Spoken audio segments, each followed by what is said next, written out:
వినకపోయేరు. నా మాట వినక తప్పుదారిని నడిచిపోయేరు. నోరు లేని పశువులట్లు తిని తిరిగితే లాభమేమి? పరమార్థం సాధించే పుణ్య మార్గం తెలుసుకోండి.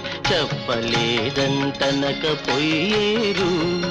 నా మాట వినక తప్పుదారిని నడిచిపోయేరు.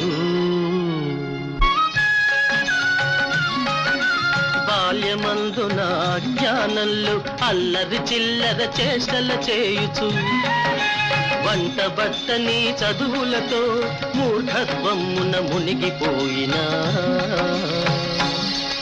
ఏమి ఫలం లేదు. జ్ఞానం ఏమీ అందుకోదు.